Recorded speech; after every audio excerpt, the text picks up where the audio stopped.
Okay then everyone, welcome to another Shmup Saturday. I'm RetroGamerDaz and this is Gynoug for the Sega Mega Drive.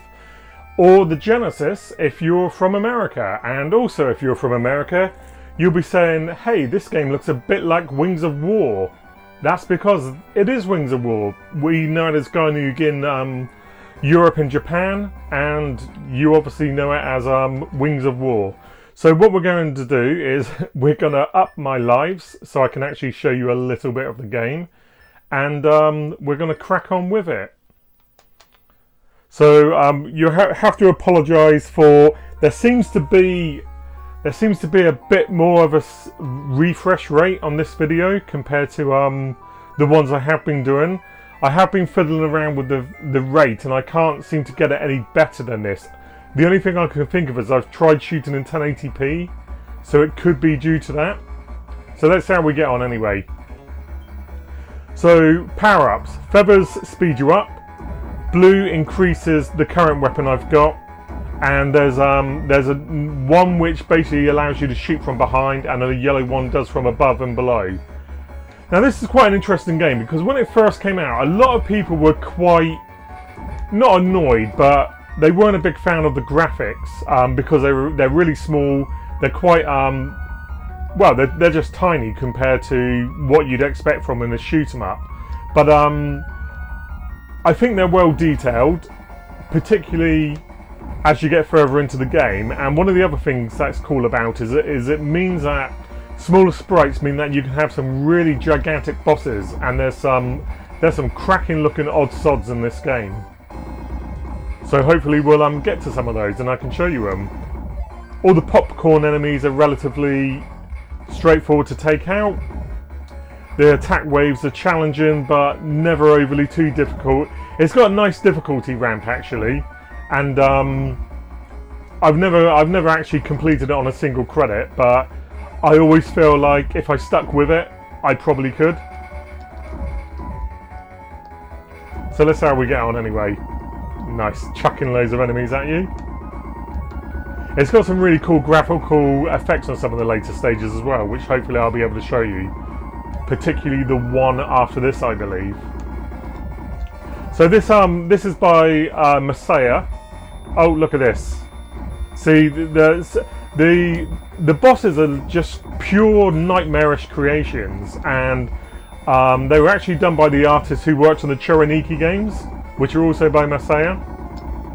Now we've got a level change here. Music is really, really good as well. Right, so let's basically pick up all these. As you can see now, that red one's basically swapped my weapon back to the original one I had.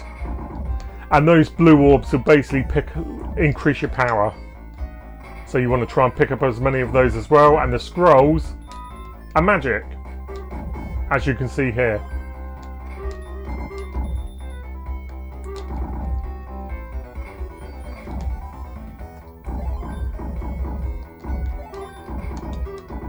I gotta admit, I was hoping that I'd have been able to show you Mars Matrix this week rather than Gynoug. I'm trying to work out how to do the polls because ultimately I want to try and give games a chance, but a few people were saying that if you put down like Mega Drive and SNES, they're automatically going to have a stronger chance over things like the SNES and Dreamcast. So if you agree or disagree with that, let me know in the comments. I do make a point to try and read every single comment that gets posted, and because I really like to build up the community on the channel. Nice little cool gargoyle there. But yeah, I've never had a problem with the tiny visuals. I think you've got plenty of space to maneuver, which is important, and it makes effects like that look that little bit more impressive. Oh, there's another one gone.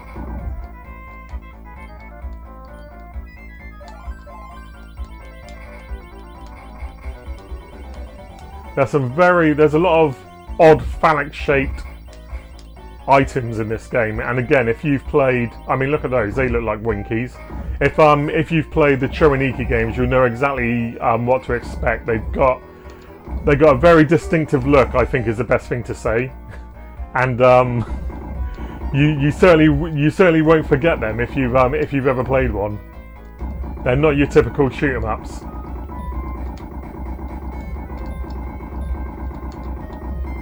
So we go on here. Oh dear. So you'll have to excuse me. As you can see, I'm not that good. Now, if you listen to that little tune there, that is so Nightmare on Elm Street. They must have like taken a sample or have been inspired by it. Again, the bosses in this are just great. Quite easy as well. I didn't realise quite how easy they are, but there you go. Let's crack on to the next level.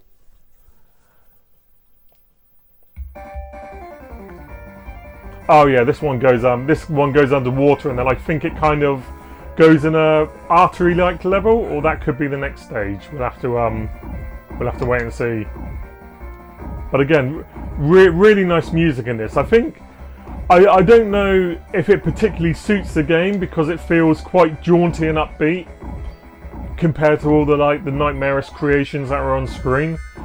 But yeah, it's just some really killer tunes in this. Let's see how we get on.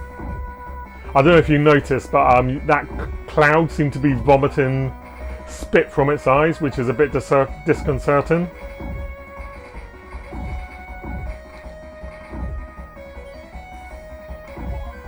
Oh, that was a bit of a risk.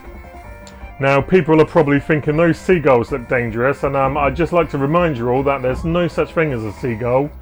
There'll be a type of gull. Seagulls simply don't exist. That's a pet peeve of mine. If you're really into your birds, you'll probably feel the same way. Oh, damn it. So we've got a nice little shield, as you can see there. It will only last for a limited time. So make sure you activate it at the best possible moment. Here's another magic. This is Thunderbolts.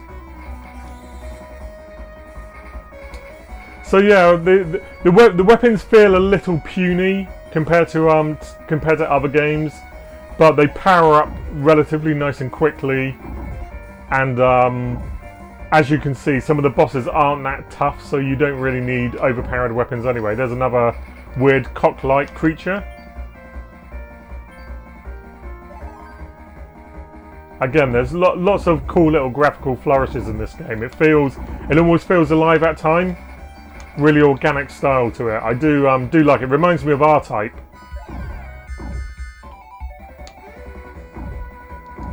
He's going to come back, and we've got him.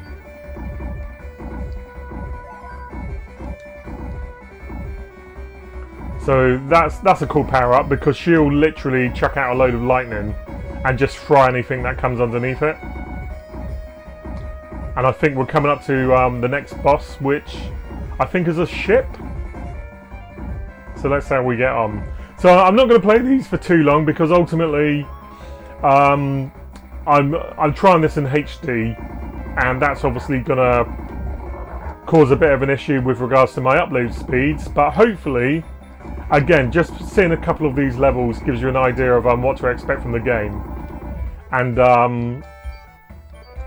I didn't check to see what this sells for at the moment. I want to say it's around the 30 quid mark, so it's still reasonably affordable.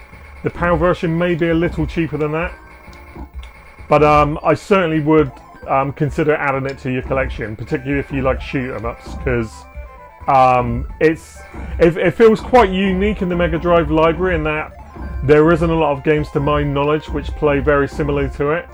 So it's worth looking at from that point alone.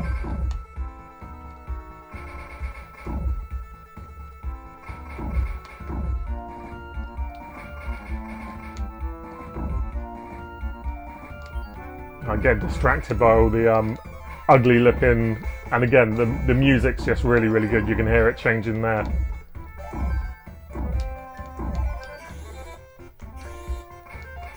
Right, so I'm going to wrap this video up shortly. Hopefully the screen refresh hasn't been too distracting for you. If it is, let me know. I'm convinced it's to do with the fact that it's now shooting at a higher resolution. which is causing issues, but we'll have to find out. So I'll leave it there. This is RetroGamerDaz. This has been Shmup Saturday. And don't forget to phone in. I'm not a bloody radio show. Don't forget to basically vote next week when I put them up on Twitter, RetroGamer_Daz. And I'll be back with more videos shortly. Take care, everyone. Bye.